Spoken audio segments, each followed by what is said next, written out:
Lauryn Axelrod is an ordained interfaith minister. She is a graduate of One Spirit Seminary. She is the founder and founding director of Three Mountains Interspiritual Community, and she is an author. Her newest book is 10 Words, an interspiritual guide to becoming better people in a better world. Welcome to the show, Lauren. Thank you so much, George. It's a pleasure to be here. Yeah, excited to have you on. Tell us a little about your personal lives, more about your work, and what motivated you to write the book.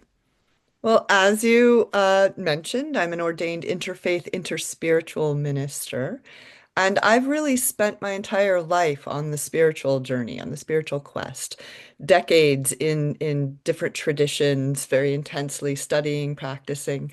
And what I found for myself was that even with all the knowledge that I had, um, I was kind of lost still. And I think that happens to a lot of us these days in our kind of multi-faith world or in our, what I like to call sort of the pick and choose, cherry picking form of modern spirituality, where we go, well, I like this and I like this and I like that. And we kind of try to create this spiritual smoothie for ourselves. And just like a smoothie, like tastes good, feels good, not super nutritious, like not totally giving you all that nourishment, all that fulfillment. And so I really sat down to figure out a way to distill what was at the root of all of the different traditions. What was common to all of them, to try to find a path that combined them all, but actually gave me a structure.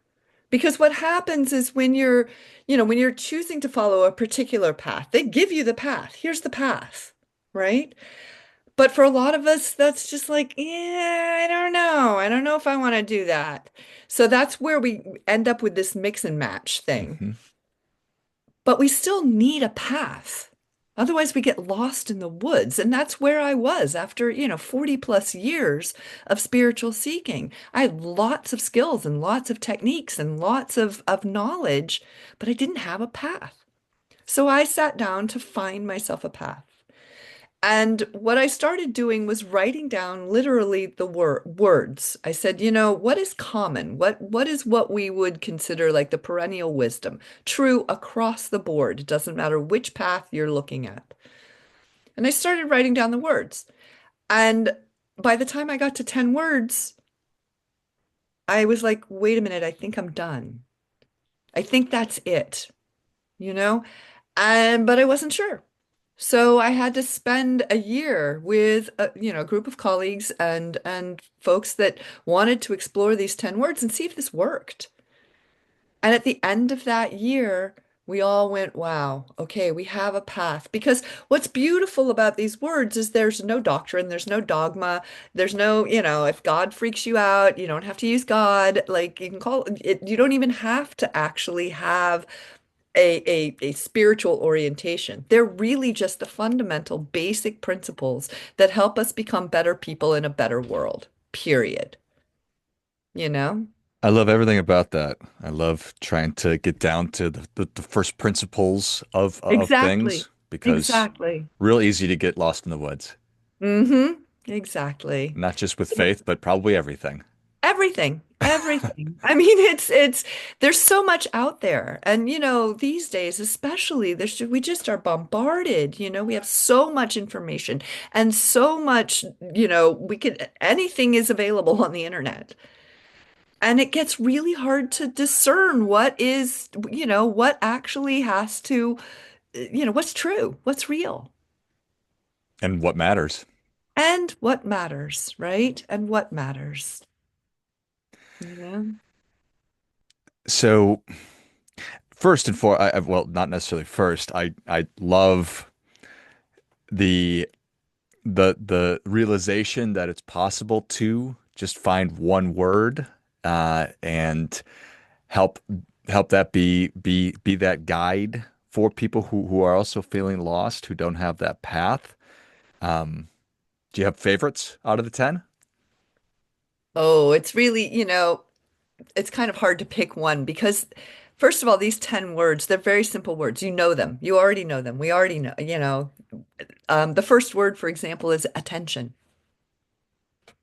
At the basis of every spiritual practice is trying to get you to pay attention, right? Hmm. Teaching you how to focus your attention. Because if you don't focus your attention, you're not going to go anywhere. You're just Hmm. going to wander around, right? So attention, for example, it's a very simple word. That doesn't mean it's easy. That's what Hmm. these days, especially when mindfulness meditation is everything, right? The difference for me with attention and in looking at how attention is used across, all traditions have a contemplative, have at their base a contemplative practice of paying attention, is that it's just the first step. It's the first word. But in a lot of, our modern spirituality, we think meditation is the be all end all. That's it. Hmm. That's where we stop. And it's not, it's where we start. Yeah, I think that certainly makes sense. I've never thought about it like that, but it's certainly true. And where we place our attention is really everything. And I'm really fond of saying sounds easy, does hard. It's a different way of saying it's simple, but not easy. Uh, Exactly. because there's a lot of things and people and other things that want my attention. In fact, they are compensated and make money by getting my attention. hmm Exactly. And so it's not just where our attention is, but also the quality of our attention. Hmm. We're really good at multitasking. We are extremely good at it, you know? And that means that it's even harder to focus our attention. And so understanding that it's valuable and of value for me to be focused and to be a good steward, to just make good decisions on what I'm going to give my attention to and then try to give it fully. Is there, and that comes down to what matters. I decide what is of value, of greatest value, and therefore I'm going to put my attention towards that. Yes. But fundamentally, I like to say, you're always on a spiritual path, whether you're aware of it or not. It's called life, Hmm. right?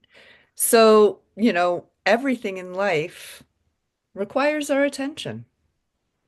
But deciding where your priorities are, what values you have, where you want to put that attention, that is your discernment. And so we make those decisions. We decide with through our discernment, this is what matters most to me. This is what I'm going to give my attention to and focus on. Um, and then from there, what is next? Because that's the starting point. Right. Well, that's going to filter all the way through. That's going to go all the way through the 10 words. The next word is acceptance. Once Okay. you put your attention on something, you go, okay, this exists. Then you have to deal with, I like it, I don't like it, you know? And that's where we get into trouble because we can't accept things just the way they are. The Buddha said that if the recipe for suffering is wanting things to be different than they are. So as soon as we get into a thing of, I can't accept this, then we really can't do anything. We're just fighting, we're just resisting.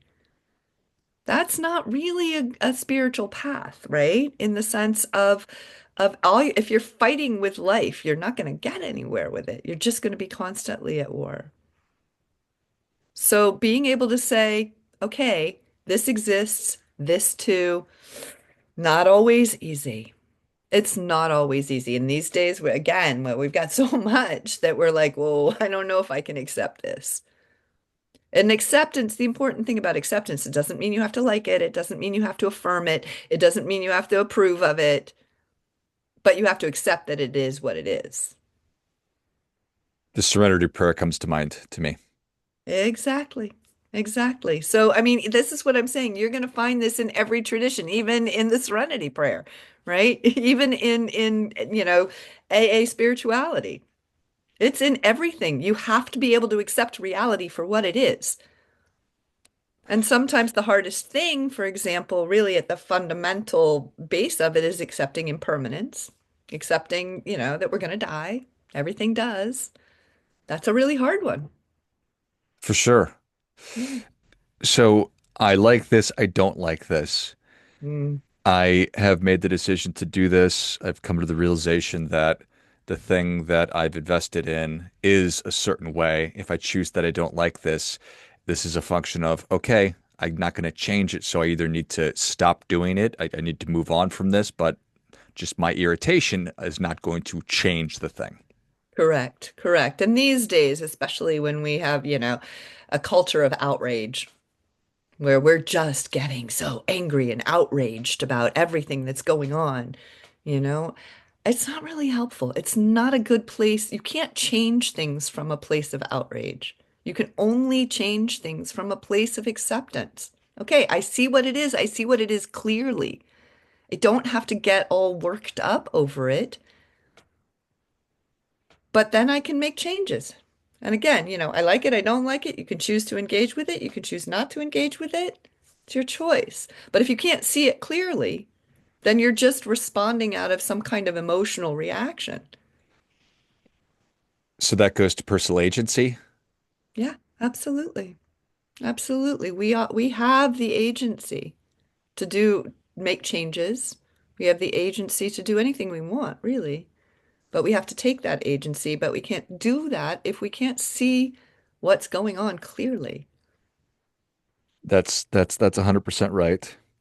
So having that personal agency, to circle back on something you started talking about at the beginning, um, sort of the pick and choose approach to what we want our beliefs to be, our spiritual beliefs to be.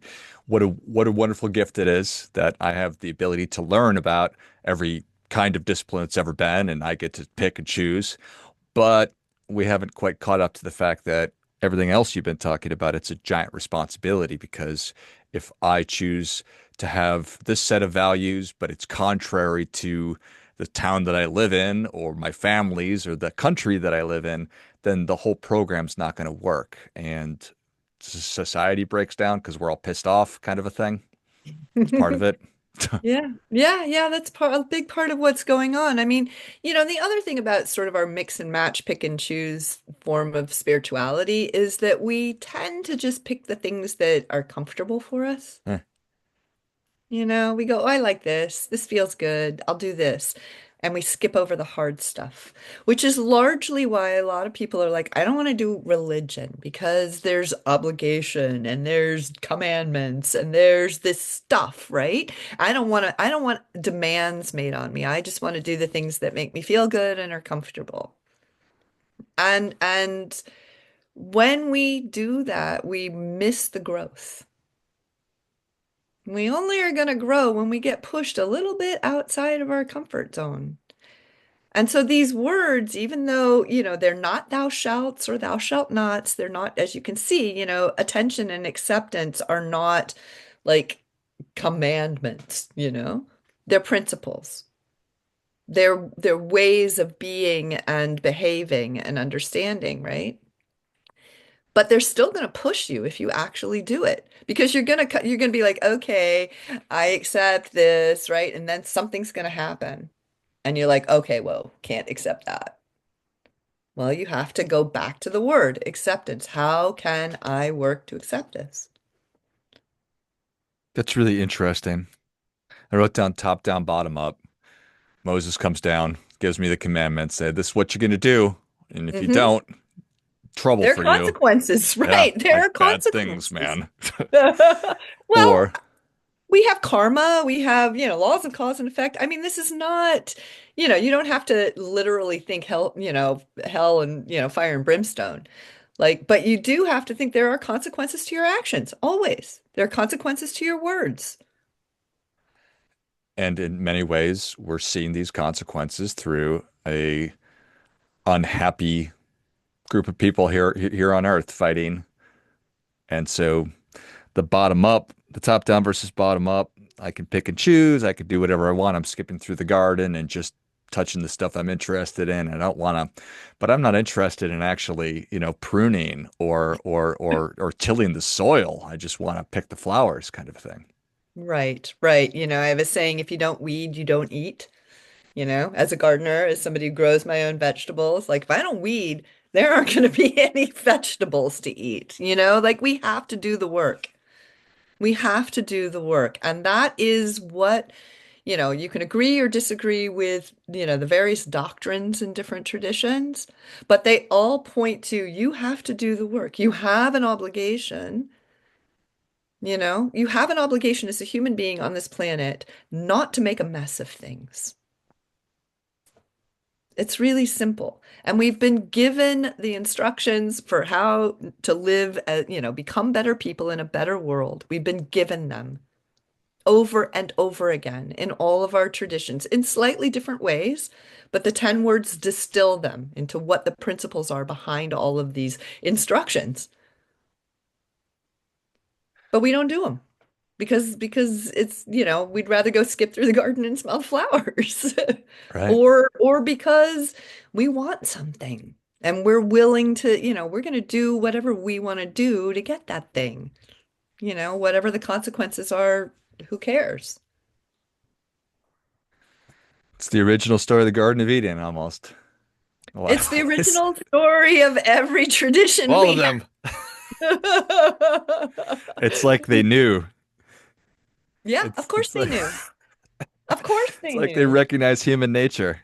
Yeah. And that's the thing, like we can discount these sacred texts and teachings as like, you know, I don't know, literary models or myths or oh, that was just then and that doesn't apply to us now, you know?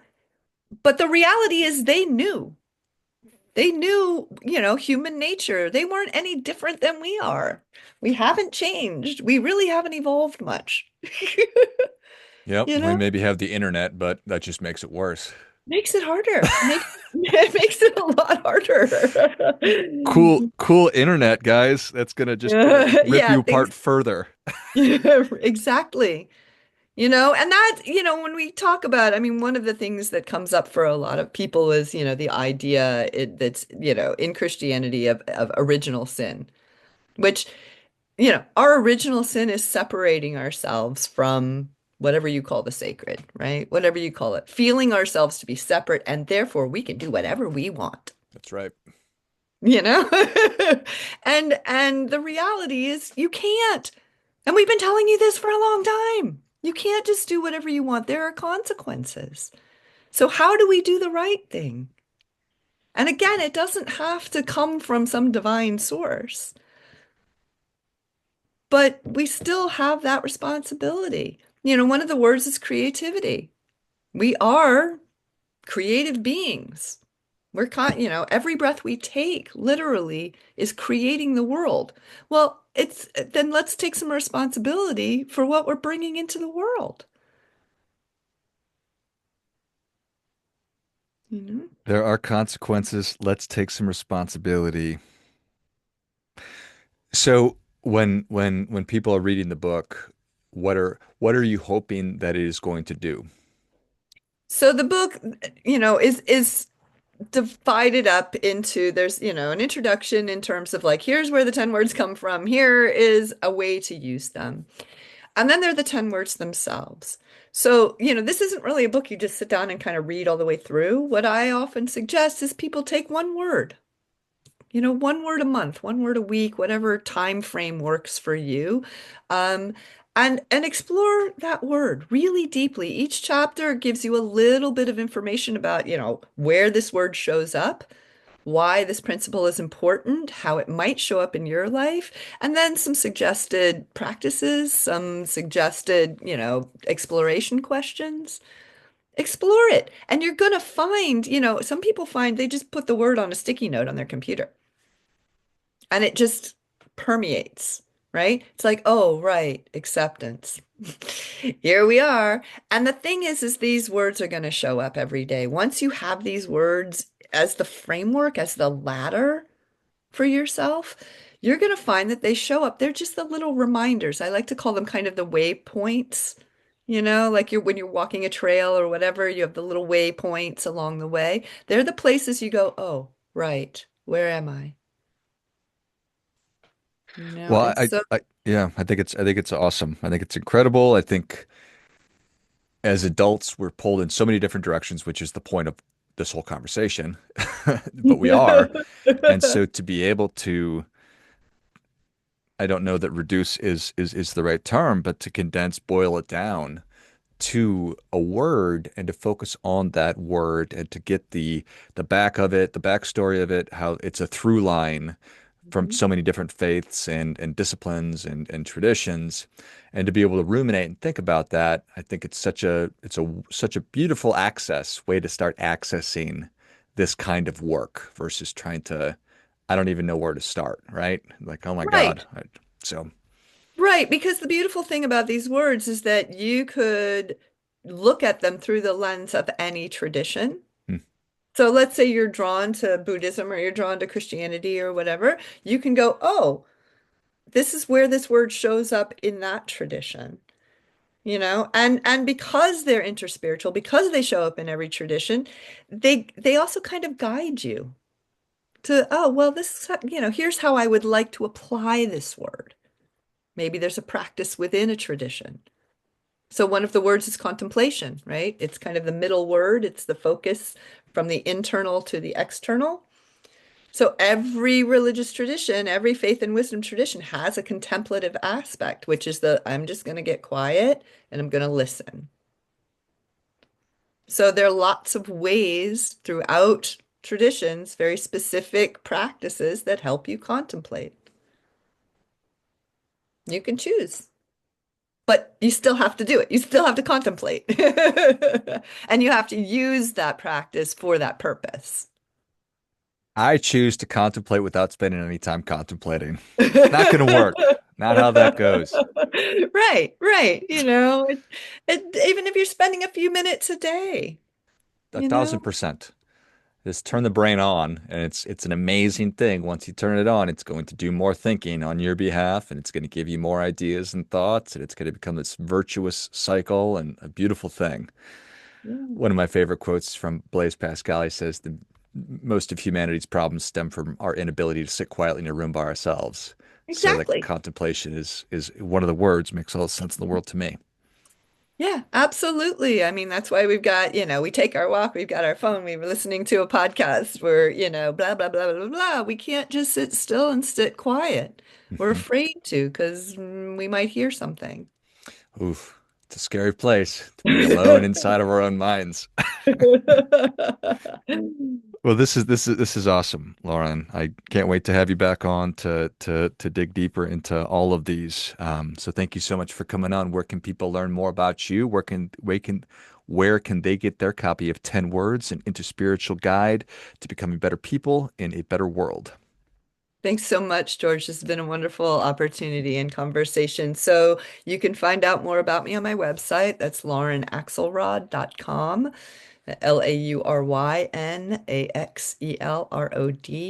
LaurynAxelrod.com. The book, 10 Words, An Interspiritual Guide to Becoming Better People in a Better World, is available wherever books are sold, online, at your local bookstore. They can order it in ebook, in paperback. And I write a blog called Radical Spirituality, Getting to the Root of What Matters, available on Substack. So check that out. And I don't really do the Facebook and Instagram thing. Oh, you're really Just missing out, Lauren. You're really missing out. just can't. That's where I choose to focus my attention, right?